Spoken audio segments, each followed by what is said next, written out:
Get started. My name is Erin Kopek, and I'm the Marketing Director for Extra Help, a workforce management resource. Today we are joined with Manley Feinberg, and he is going to be talking to us about influencing and leading your team with world-class communication skills. Just a few things before we begin.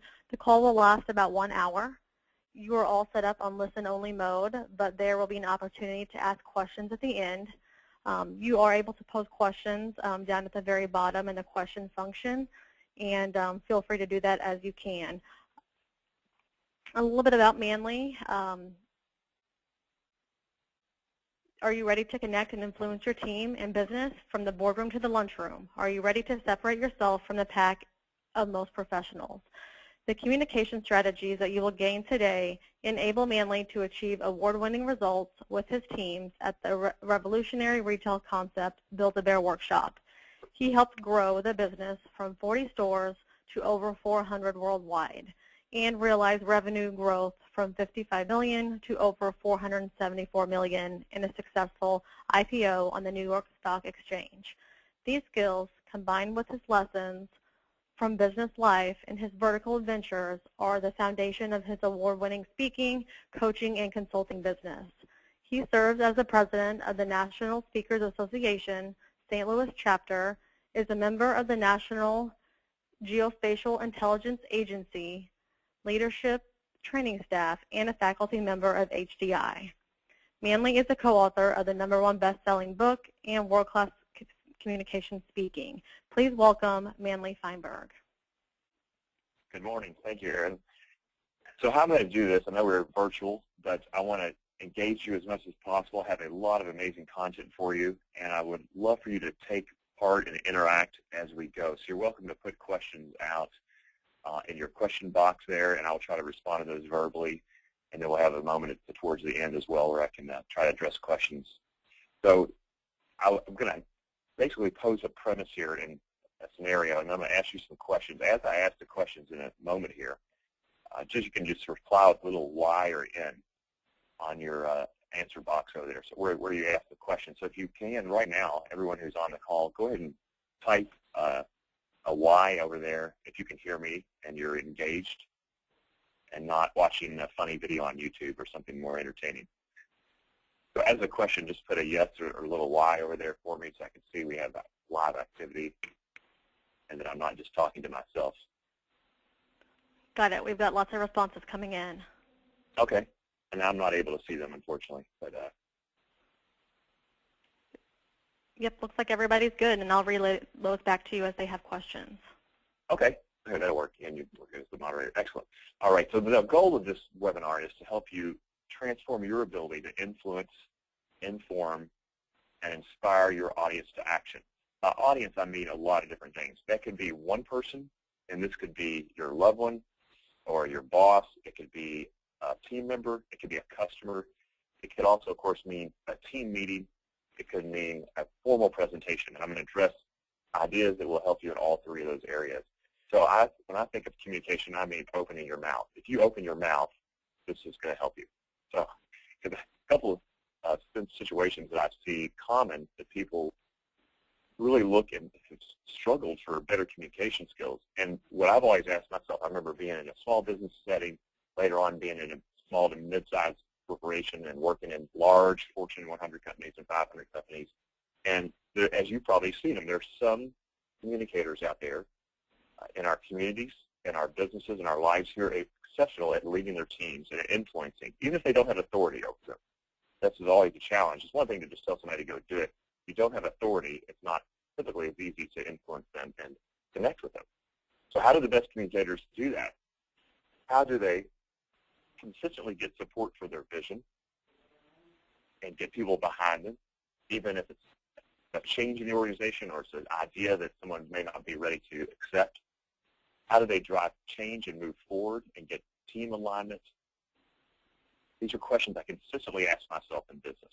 Now I'm going to ask you all a few questions, and just reply in your question box there. You can put a simple Y or N. Do you ever struggle to connect with certain individuals in your life? You don't have to name them, especially if they're sitting next to you. You can just put a yes or no. And by the way, This applies to work and personal life. I'm a strong believer in this. Anything you pick up in this presentation, as soon as you can put it into action and use it, it will benefit you. You can start internalizing the ideas, and then you'll leverage them at work and home. Now, the only thing I don't guarantee is that with teenagers, I have no guarantees whatsoever. I have a 12-year-old, a 14-year-old, and I'm getting very mixed results with what otherwise seem to work in every other situation. So just a little disclaimer there. Next question for you. How can you illuminate the value you bring every day, whether that's internally in your organization or your customer, to those that you serve in your community? This is the key question I faced as well.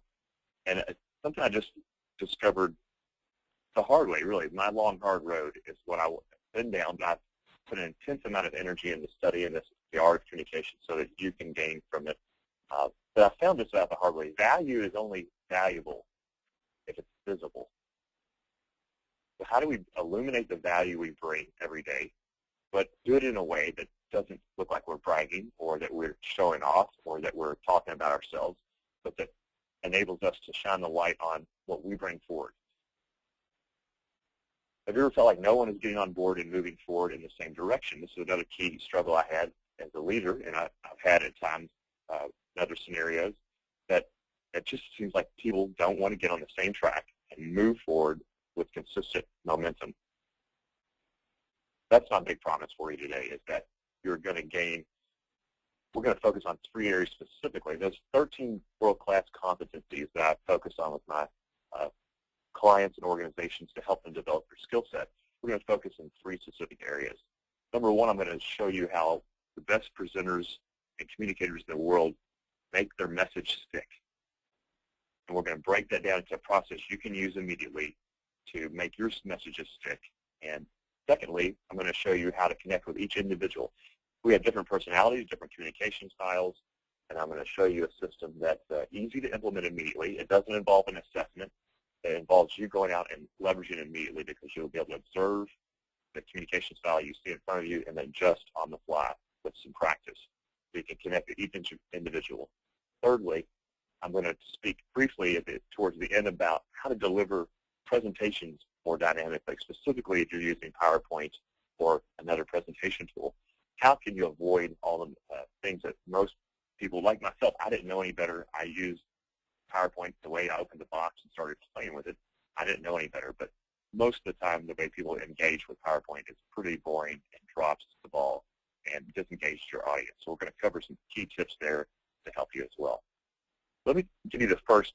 This is a bonus idea that I usually don't do in this presentation, but someone asked me the other day, one of my clients that I'm coaching on some presentations, said, what is the first thing I should do before I even sit down? People told me before I sit down to write my email, or before I sit down to have the meeting, or what should I do first?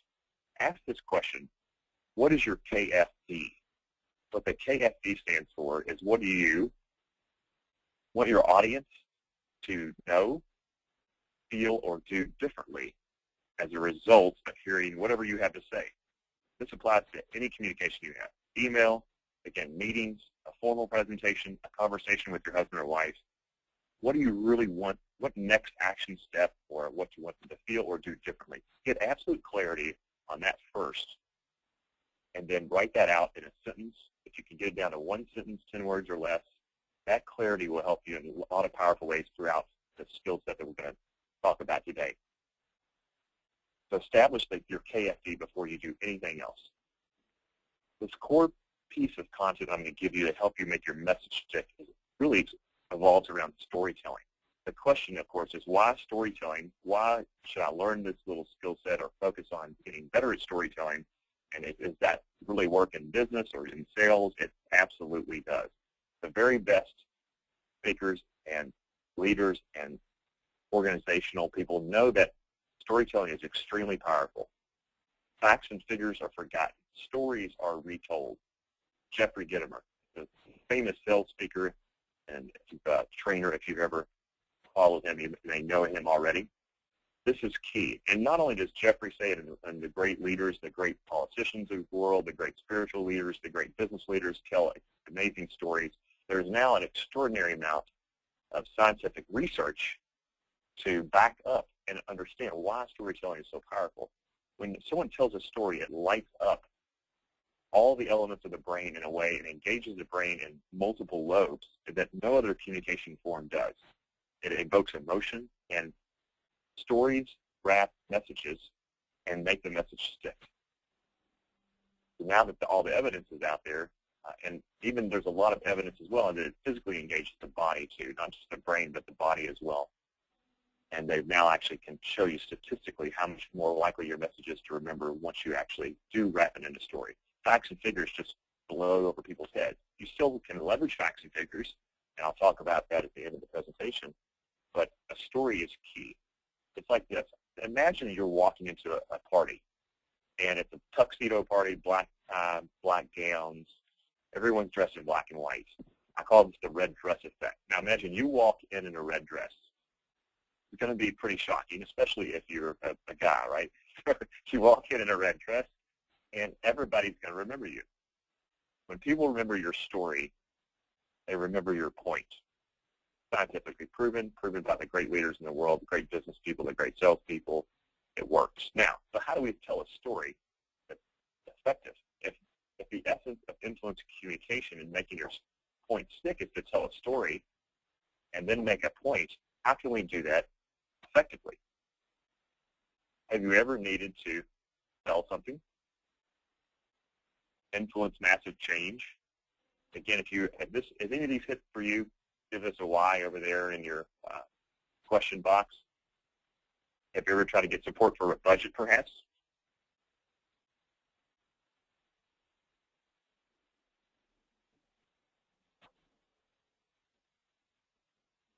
Instead of stacking up a bunch of data in front of people, what you need to do is flip the emotional switch.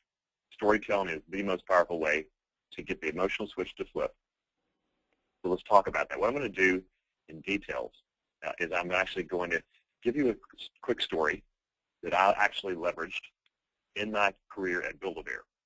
At the time I was in an IT position. I was primarily a business leader, but I was embedded in IT. I was trying to get support for my budget to replace a bunch of equipment at our stores. I'm going to present the story to you quickly. This is the same story I told to a group of our regional directors, and this really changed the game for me because I was stacking up data in front of our CFO, CIO, telling them how much, how old this equipment was and all this technical details, how this industry standard was this, and you really should do this. Maybe you've done that before. You have all the facts and figures, right? And I was getting nowhere. So here's the story I told. Imagine Tuesday, I walk in the building. We're already short-staffed. Phones are ringing. And I pick up the phone. It was store 6 calling it. It's 45 minutes before they're opening for the day. It's Friday, and they're completely down. There are no registers running. Their server is down. They have no way to check in and clock in for the day. I mean, business is completely shut down, and we haven't even opened the doors yet. I put Nick on the phone with him, one of our best analysts. He gets on the phone, puts on speakerphone, and I listen nervously while he works with Susan. Susan said, "Nick, I can't clock in, nothing. I'm freaking out." Nick says, "Don't worry. Look, we're going to figure this out." Starts going through the troubleshooting steps. Halfway through the call, Nick asked her to reboot the router and shuts down the entire phone system.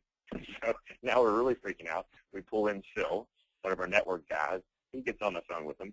Now we're down to about 10 minutes before store opening. The store opens. Guests are coming in, trying to buy teddy bears and have a great experience. But instead of them being focused on delivering the business experience we want, she's on the phone with our analyst.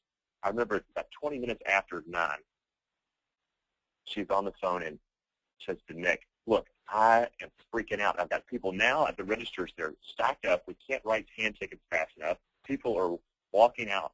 I'm losing business. We are losing business right now." I never forget that moment because I had a sick pit in my stomach. We actually eventually got the store back up.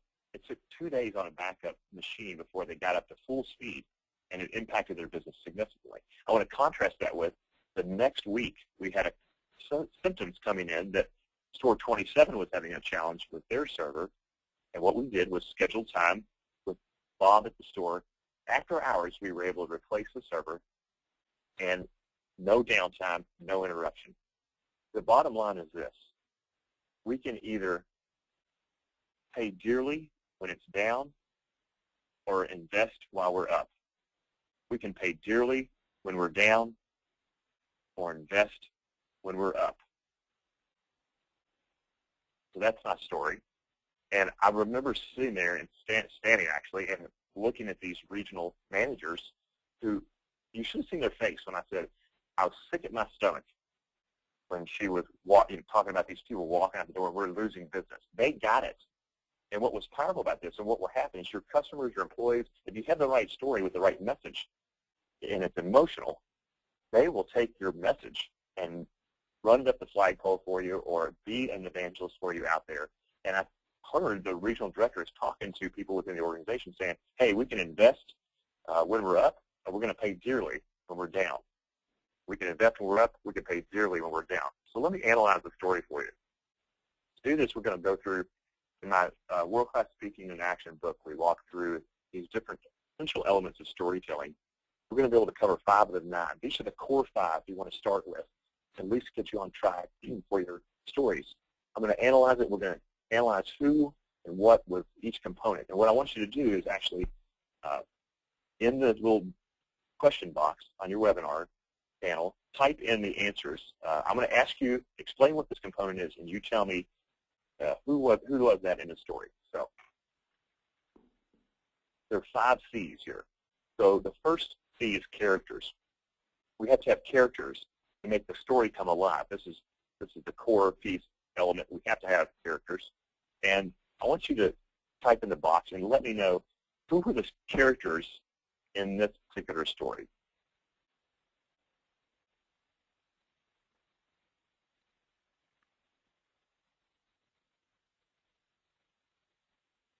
Let me give you a bonus tip on characters, too, while you're recognizing who the actual characters were. We can get bogged down. One of the tricks and cruxes of storytelling is to give just enough detail to paint the picture and pull the listener into the scene, but to not get bogged down in a bunch of details, especially in a business situation.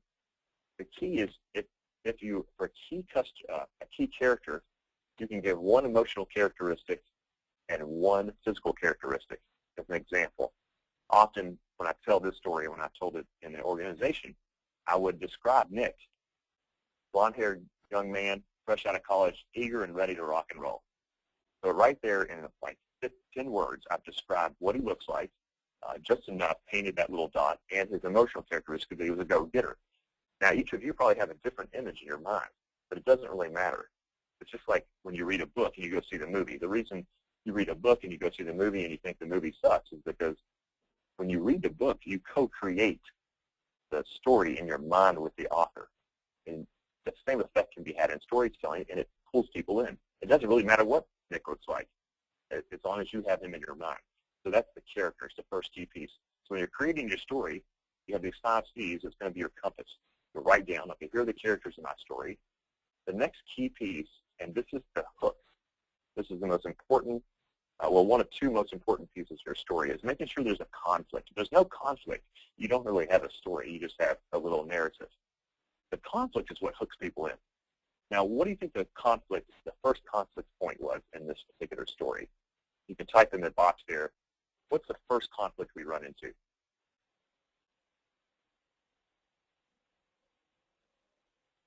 And Aaron, if you're seeing the responses, you can read a few to me. That would be great. All right, looks like we have one that says losing business and customers, and then server issues. Mm-hmm. So the first conflict, in a sense, and here's the side point. Both answers are right, by the way, and it's sort of a trick question. I want you to recognize that there are actually more than one conflict going on. The key is twofold here. Number 1, you have to have conflict. Number 2, when we introduce conflict, you want to then escalate the conflict. There's a reason this red arrow is pointing up. And when the Titanic hits the iceberg, it doesn't sink right away. The water rises, the conflict escalates, and you get sucked more into the story. We can leverage, Hollywood has studied the art of storytelling, and other people studied all the way back to biblical times to figure out what makes a story compelling, conflict, and having it escalate. So actually the first conflict is when I walk in and we're shorthanded. I say it's Friday, we're busy, the phone's ringing. I already have a conflict right there, so there's a little interest typically generated, and then the person calls, server's down. That's conflict point number 2, escalation. And the third escalation of conflict is when the person who said they were right on the money, that's the third escalation point when we actually are losing business. Now I'm freaking out. I get sick at my stomach, and that's the third conflict escalation point. So make sure you have conflict. Make sure you have at least 2 escalation points of conflict where it gets heated up or things get worse before you get better, before your product solves the issue at hand for the organization or your change the situation. Make sure you escalate it. Then we have the cure. The cure is it's just like the reason I have the sun rising right here. The cure is the solution. Now, in this case, the cure, this is just kind of a unique story in that, and this is powerful for any of you out there who are trying to sell a solution or a change or a budget or whatever. I contrast this conflict scenario with a different scenario. I talk about how, the following week, a different store, we were actually able to be proactive because we saw some symptoms that the server might fail, and no business impact. So an important sub-note here, bonus idea for you, is the cure is much more powerful if it's not necessarily you.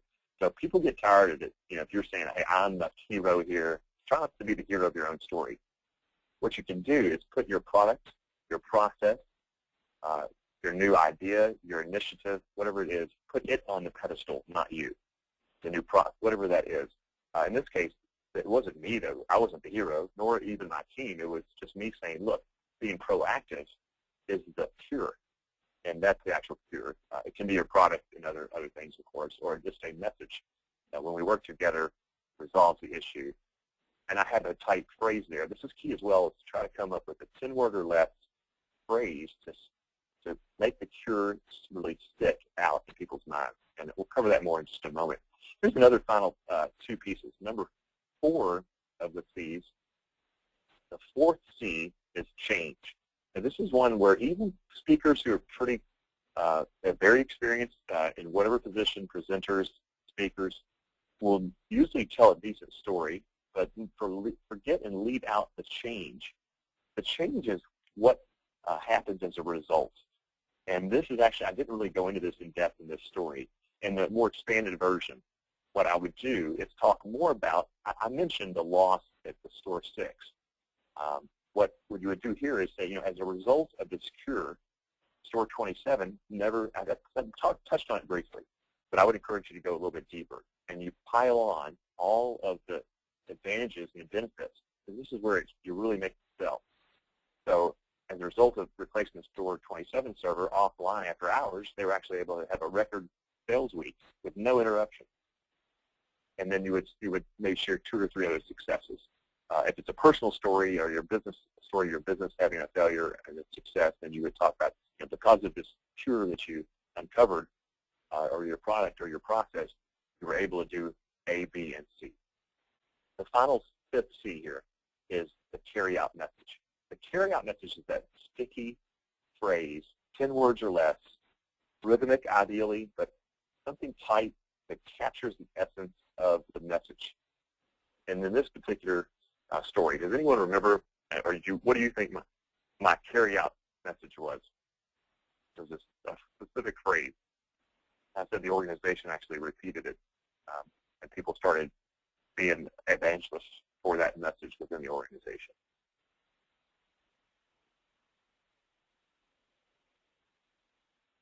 The carry-out message essentially was, I said it 2 different ways, but it was the same point. We can, invest when we're down, or invest when we're up, or pay dearly when we're down. You can invest when we're up, or pay dearly when we're down. A simple phrase to try to capture the essence of that actual story. That's the only thing. If you're lucky, the people might remember that one sticky point. They're not going to remember your facts and figures. They're going to remember 2 things. Perhaps, if you're lucky, they'll remember your phrase. But one thing they remember almost in every case, and in scientific studies, is they remember how they were felt. If they're emotionally moved and you flip that emotional switch of the story, they're much more likely to move forward with whatever it is you're asking them to do. Let's talk a little bit more about selling your message. What I've done here, by the way, is before I ever talk about the details of, in this case, it was a budget that I want to sell the belief that it's even needed. So that's why it's so important to paint this disastrous situation in this case, or what could happen if we don't do something, before I actually try to sell the relief. In this case, the relief was a budget for hardware. It could be anything. But you need to sell the belief before the relief. If people don't believe they need what you're trying to get them to do, they're not going to go with your process or your new idea or whatever it is that you're encouraging. So I want to shift into the second promise I made to you, and that I would help you be able to quickly recognize different communication styles and adjust your communication style based on that person. Now, this works primarily more so, it's more of a tool you would use in smaller meetings or in one-on-one conversations, but you can also leverage all this information when you're planning a formal presentation by looking at your presentation and asking yourself, do I have components in this presentation that will appeal to all these communication styles? This is based on a book called The Platinum Rule. And Dr. Tony Alessandra has a great quote that essentially sums up the book. Do unto others as they want done unto them. You know the golden rule, right? Everyone's heard of the golden rule. Great fundamental way to operate and engage in life. If you want to take it to the next level, if you can start to connect and communicate with people the way they want to be communicated with, you will drive more change, inspire, engage, inform, influence your audience even deeper. The idea is for you to be able to quickly analyze. And when I say analyze, I don't mean use an assessment or anything, but just observe. There's essentially two questions you can ask yourself consciously about the person as you see them communicating with you, or if you know the person. By asking these two questions, you'll be able to get a quick sense of where they're sitting at the current moment.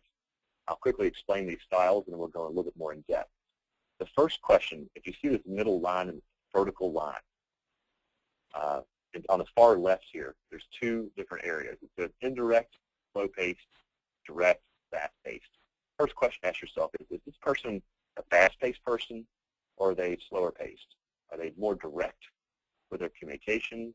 They're a little bit faster moving. They can even be, maybe they're typing shorter sentences in their emails, or they're a little bit more long and drawn out, more verbose. Second question, left and right. Is the person more task-oriented, or perhaps are they more relationship-oriented? Task-oriented, it's like get it done, more analytical, more logical. Relationship-oriented people, and when they engage in you with communications, are typically a little more open, and the task-oriented person is a little bit more closed. So two quick questions you ask: are they fast-paced or slow-paced, direct or indirect, which is that one that's north and south area here, and then are they task versus relationship people? With those two, you can divide them up into these four quadrants. The first, which is very faster, much faster paced and more task-oriented, is what Tony calls the director. And I just came up with these are my Larry the Cable Guy versions of these. I thought this is, I have an organization that works in a more blue-collar environment. I'm going to leverage the Larry Cable Guy version. The director's the get her done, right? The director's very assertive, fast-paced. Let's get her done. What do we need to do to get the job done? The director is primarily focused and concerned with the bottom line. What's the bottom line? Let's knock it out. Very focused as well on results. Bullet points are going to help you communicate more effectively with the director. The director wants it to the point, and literally by using bullet points in your email and your verbal conversation and trying to keep things as concise as possible will connect with the director. The director, the key thing you want to avoid with the director is the wrap it up box. Once the director checks out, you're done. You're pretty much lost them. It's very hard to recover them in a communication if they get impatient. And try to, before this ever comes up, be concise, on point, and stay focused. Know that they're motivated mostly by saving time and money. The next style is also fast-paced and fairly direct, but more people-oriented, and that's the socializer. Socializers, we all know the socializer style. Pretty fun. And one thing you might ask yourself right now is, well, maybe, sometimes I'm in this zone, sometimes I'm in the director zone. It's definitely, you're very adaptive. So people typically move and shift based on the situation from zone to zone. And you also might find yourself, hey, so I'm a director at work because I have to be, but at home I play a different, I'm more in a different quadrant. That's also very common. So before I dive any deeper into the socializer, if you're a director, let me ask you to do two things. You don't have to put these in the question and answer box, but I want you to note with a piece of paper and a pen. Note, if you're a director, often, especially in a work environment, put a little star next to that word for you. And I also want you to identify somebody in your life that you want to connect with at a deeper level who fits that director profile. So if you think back to the director, someone who fits that profile in your life, I want you to put their initials down there. Relating these ideas to your current situation is going to help you really integrate this content. I want you to be able to use this information, not just be mildly entertained for 60 minutes. So the socializer, we can go talk about the socializer a little more for you so you know what you're looking for here. Extroverts, fast-paced. Fast-paced, like the director, but a little more social for sure, extroverted. One of the keys you want to watch out for here is definitely avoid burying them with dry facts and communications and all the business information. You really need to make sure that you avoid sticking strictly to business. It doesn't mean you can't be professional, but you need to know that they're going to want a little more of that social engagement. Also, make sure that you keep it social by asking questions and encourage them to talk about themselves. Now, all people like themselves, they like to hear more about themselves and talk about themselves. However, a director will be less forthcoming and less likely to want to talk a lot about their weekend, as an example. Whereas a socializer, you can really build deep rapport and connection by making sure you make time to ask a little bit more about how was your weekend, how's the family, how's business. Again, it can be professional and focused. Don't think you, just by asking these questions, that you're unprofessional. You're building rapport. You're going to build influence. And whatever you need to do with this person and connect with them, it's going to be at a much deeper level. They're motivated by recognition, and they're also motivated by excitement. These are the people who are good at planning the office parties, who are fun to have at the events. And it can also, if you're a director or a thinker or more introvert, it can kind of wear you out being around them, but they're a lot of fun. So know how to engage them. Make sure, on the engagement specifically, make sure that your communications are heavier on benefits. Definitely need to stay away from the technical details and more like the results and the actual benefit to them in that situation. The relator is the next one we're going to talk about. Before we move to the relator, let me ask you on the socializer. If you're a socializer primarily, if you see yourself in that region often, then I want you to note that. Put a star down on your paper with the socializer next to it.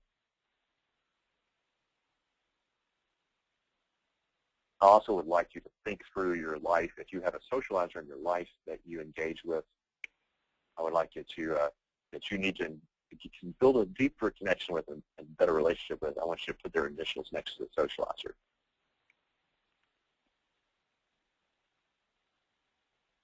The next style is the one that this is my primary dominant style. Even though I function in other different ones during different scenarios, a relator is the person who really likes to build that deep personal relationship with people. And let's talk about the details here. So you can identify the relators, quickly ask. This is when you're asking those two questions and you find a little slower paced, typically, not as direct, but definitely people-oriented. So they're similar to the socializer, but they're a little slower paced and not quite as outgoing.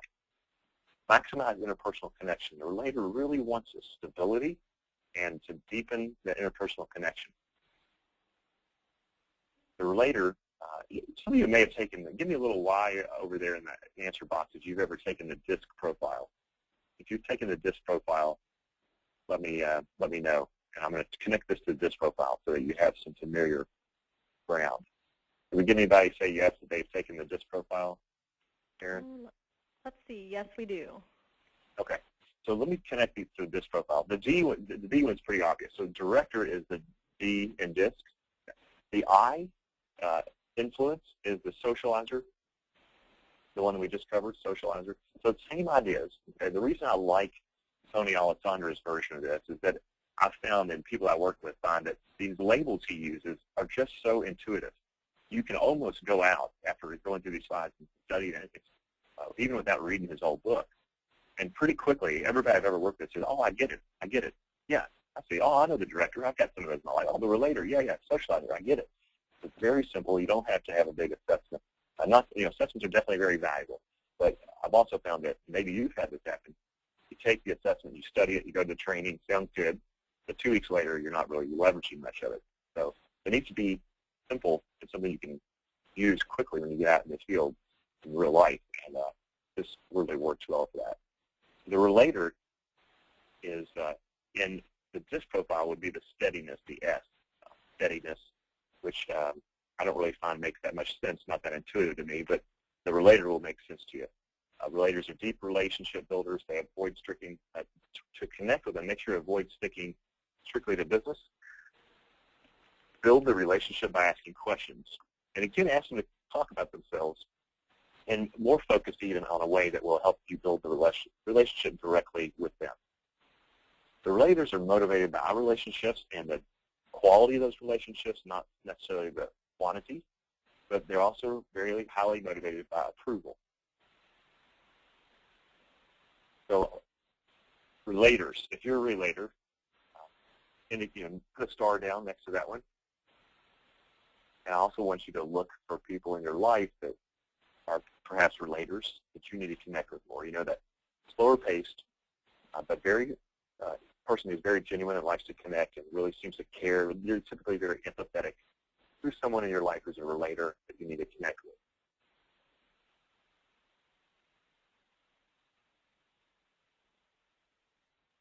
How about the last one here is the thinker. The thinker is, in this profile, is the C, the conscientiousness. The other big word that makes sense to me, but when I'm walking around the office or in the real world, I never see somebody and go, oh, conscientiousness. But I do see people go, oh, this is a thinker. I can tell. They're analytical. They're typically more introverted. They are definitely a little slower paced. So remember those 2 questions first. This is the magic of Tony's system. 2 questions. Are they slow paced, fast paced? Are they more introverted or extroverted? More task focused or people focused? The thinker is more task focused, slower paced.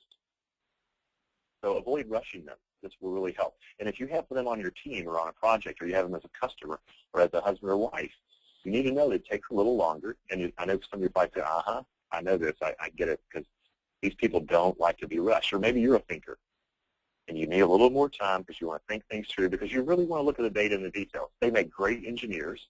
They make great programmers, and we need them. Every team needs them to be successful. Every organization needs them.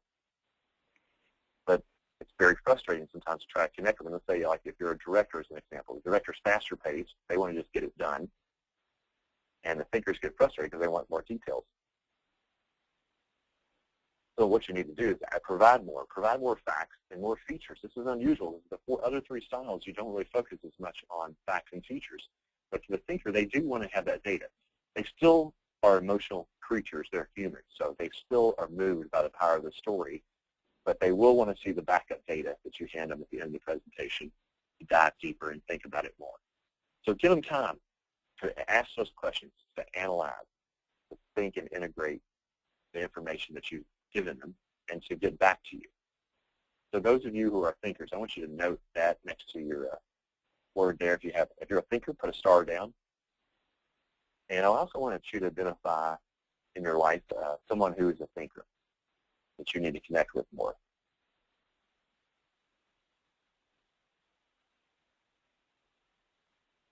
All right. How are we doing so far? Are you getting some good stuff? You just put a Y or an N over there. Make sure you're still engaged. Yep, looks like we have some Ys popping up. Good, good, good. All right. Everyone, was this easy to understand and quickly get a sense of people in your life who fit in these quadrants in certain situations?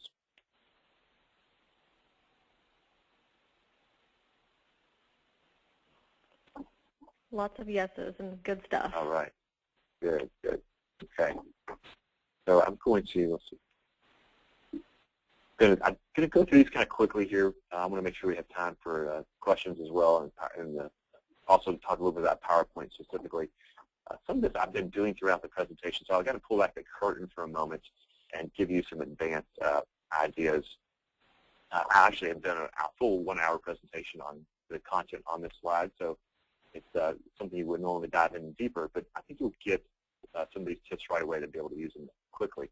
Number one, when I'm presenting, I know I'm talking to several people right now. There's 20 plus people on this call, webinar, and when I'm standing in front of 2,000 people or 20, I use the word you consistently. I don't say you all or how many of you, that's plural and that's proper, but have you ever had a presentation where you just said, wow, that person was talking directly to me? This is how you can do it. You can use a singular you, and you can, that way you're actually, the person hears you talking to them individually. Also notice that in your email conversations, different scenario here. In an email, make sure that you're leveraging the word you. I'm going to talk more about this in just a moment.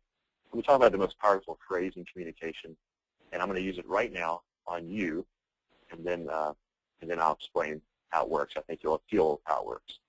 And this is true, completely true. The fact is that everything I'm going to give you in this presentation, most people will not do anything with this information.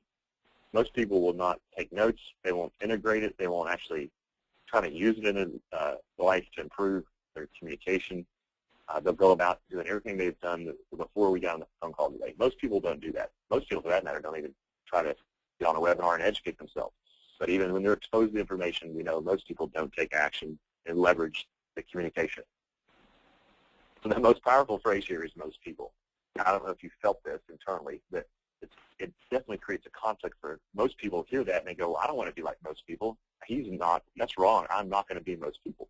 You can also use this on a positive angle and say most people have choose this product for this situation. And most organizations that are doing this already do it this way. You can leverage it on the positive side as well. Very powerful, and it polarizes people emotionally, gets them to move. Always present yourself as similar, not special. I mentioned this earlier. In the story I had, it's the idea of replacing technology that's special. It's not that, and I'm going to say I'm just like you. I've been frustrated with this as well. I'm similar to you. I'm not special. But this process I have is special. This information I have for you is special, and I put it on the pedestal. Always be you-focused. So similar to the first one, audience-focused or you-focused, one way you can test this in your email is to see how many times you have the word you and how many times you have the word I.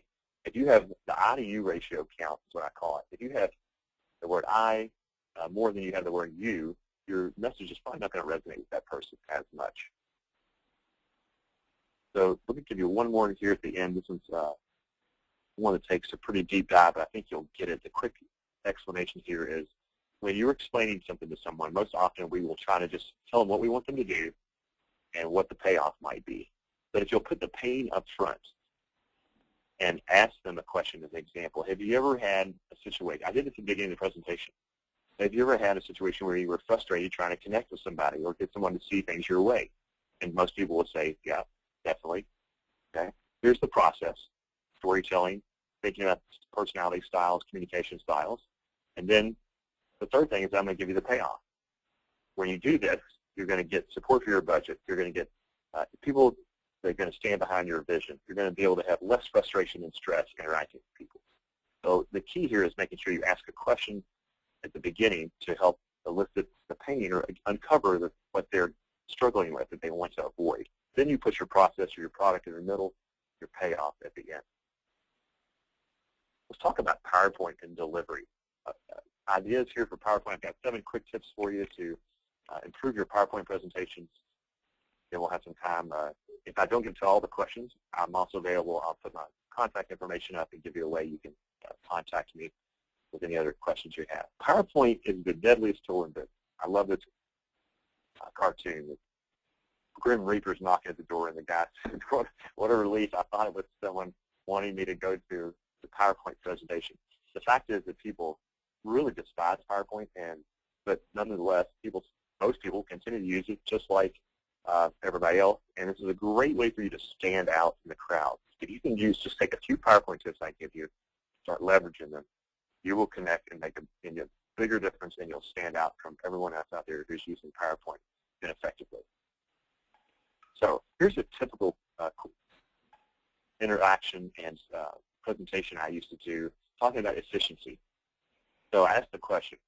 Instead of me telling somebody the fact, I ask them a question, and I get them engaged. How much time do you have to save per day to get over 40 hours back by the end of the year? I let people respond, and then I give them the actual answer. It's 10 minutes. Now, what most people would do is during a presentation like this, they would then, instead of using some powerful visual smart art like this, I can walk you through this. I have a tutorial I'll give you access to that you can show you how to create these smart art animations. Typically what someone would do, instead of doing that, they're actually going to put a big Excel spreadsheet on the screen, and then they're going to read this whole boring spreadsheet to you, and your eyes are going to glaze over, you're going to check out. You know, I've done this too. I used to do it this way. I didn't know any better. So if you don't know any better, you don't have the information, we're going to keep doing it the same way and boring people and wonder why nobody likes, you know, or seems to be listening to our presentation. So try to avoid a ton of data on the screen. A much more powerful and compelling way to present is actually, you can actually animate in individual elements of a presentation. So you can talk to the specific pieces. In this example, I could say, you know, in 20 minutes saved a day, you're actually going to get back 83 hours of your life by the end of the year.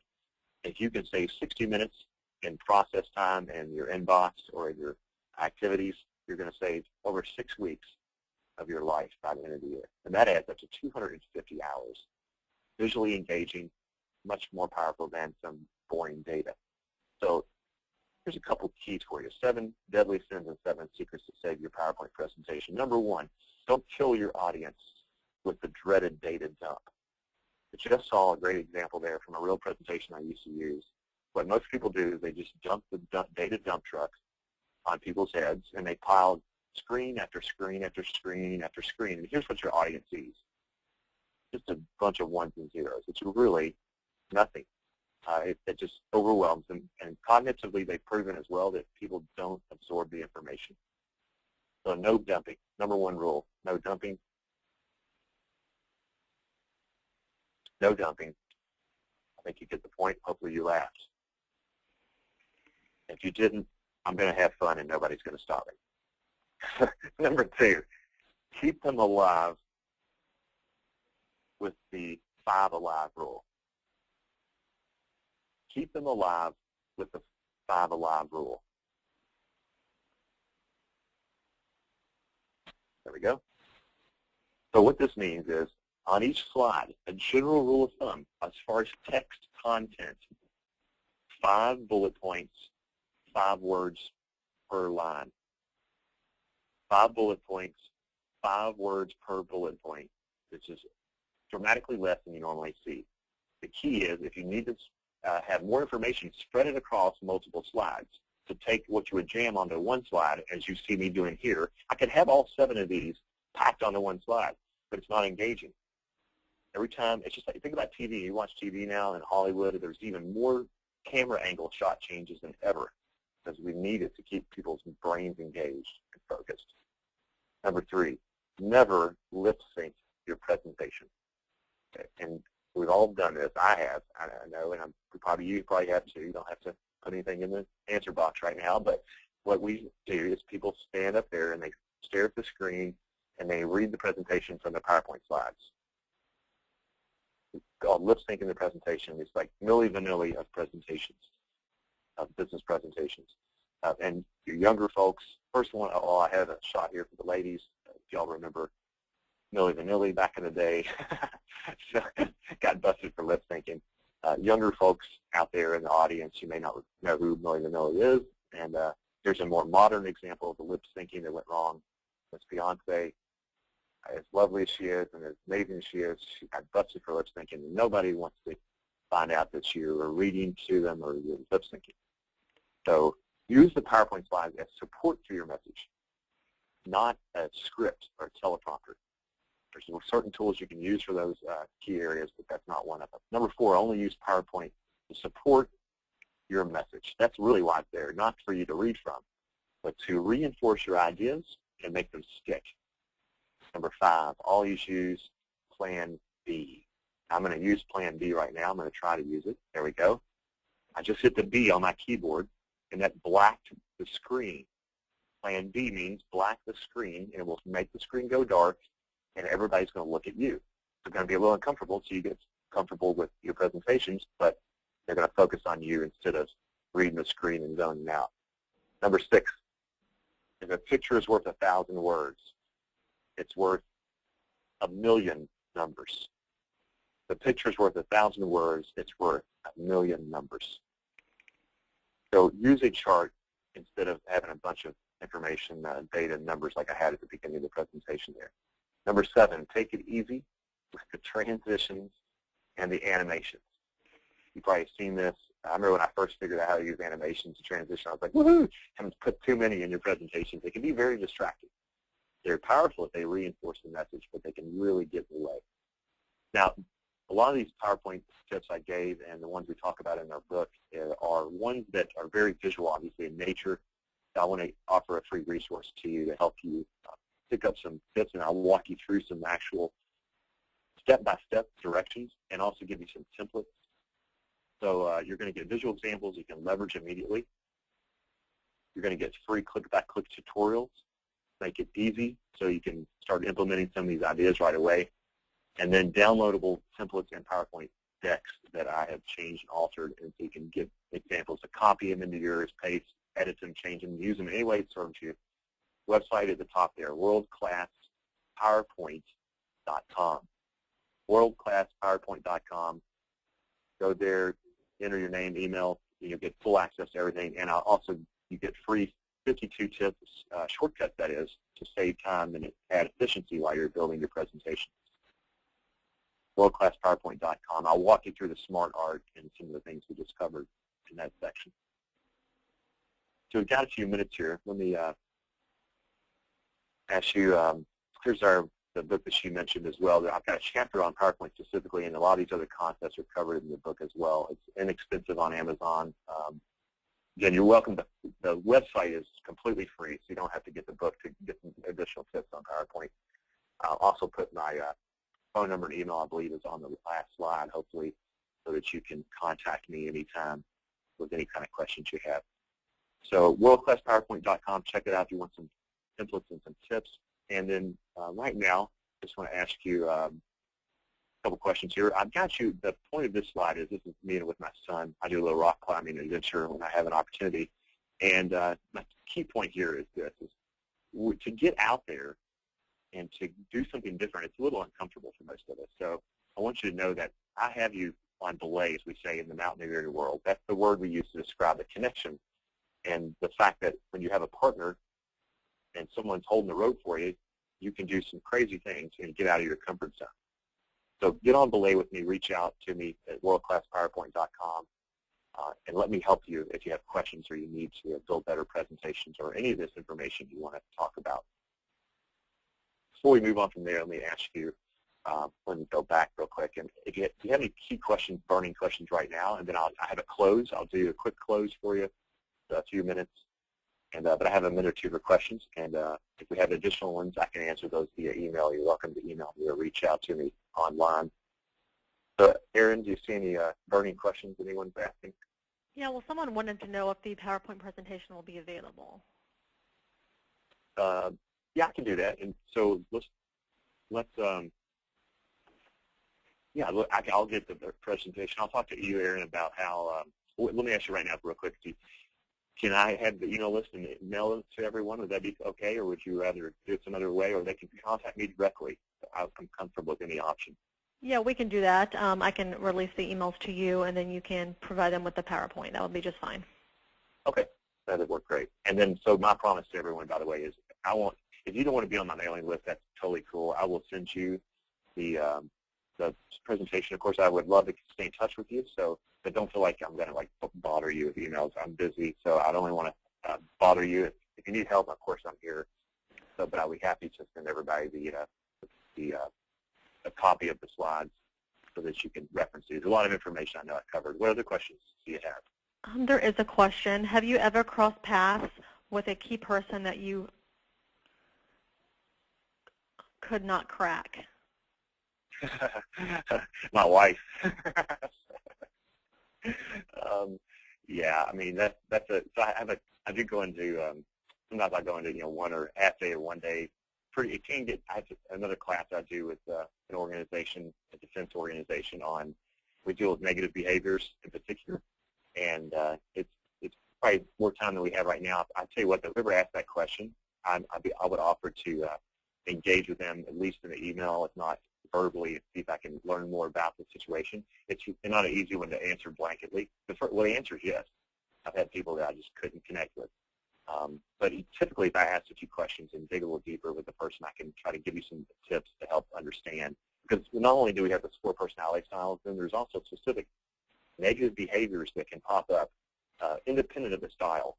And each negative behavior has a certain response that is optimal for that person. Dealing with difficult people is typically what we call that class, and that can really, it just depends on what they're doing. So let me connect with you offline or that is on the internet outside this webinar, and I'll try to help that person. If you'll reach out to me, I'll commit to trying to help you with this person. No guarantees, especially if it's your husband or wife or it's a teenager, but we'll give it a shot.